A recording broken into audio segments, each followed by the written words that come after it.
The Warriors had a couple games, and guess what? They found themselves in a very unfamiliar position, and that is on a little bit of a losing streak. After Steph Curry tweaked his ankle, he missed a game against the Blazers, which they lost, and there's this game you're looking at right here against the Timberwolves, which they also lost. Jalen, how much of a concern is Steph Curry's health as the Warriors head into the playoffs? It's a huge concern. I stand on the table screaming that it's a major concern. Here's why. Why's that? In Steph Curry's early career, his MVP career, his championship career, he's had 17 documented ankle injuries. 15 of those have caused him to miss a total of 70 basketball games. Wow. And we're not even talking about what took place in college. The reason, in theory, why the Golden State Warriors were able to build their dynasty early on is because of Steph Curry's ankle injuries. As opposed to him getting a major contract earlier in his career, he signed a 4-year contract that was modest at the time because you didn't know how healthy he was going to be at around $40 million. This allowed them to have the cap flexibility to build out the rest of their players, which have ultimately led to them having Kevin Durant on the team.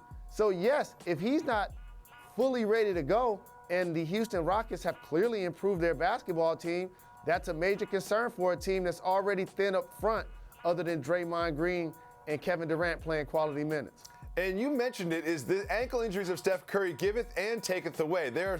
He signed a $44 million 4-year contract. When he had those ankles injuries and surgeries and procedures, that's only $11 million a year for someone who's a unanimous MVP, which, as you mentioned, helped them build out this roster that they have.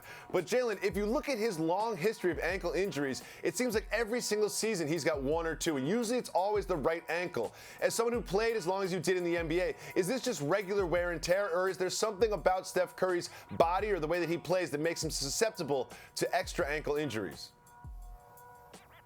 This is not wear and tear. What this is certain players have a frequency to getting injured. It just happens in professional sports. Look at the landscape of the game right now. A couple of the top young big men, Joel Embiid, Anthony Davis. While you marvel at their talent, there are times where they seem to get nicked up, banged up, and injured to different extremes. And for Steph Curry, this is something that's plagued him for a really long time. Now, all of a sudden, when it continues to happen, as the season progresses, it can and it is becoming more of a concern for me for a Warriors team that's looking to be back-to-back champions.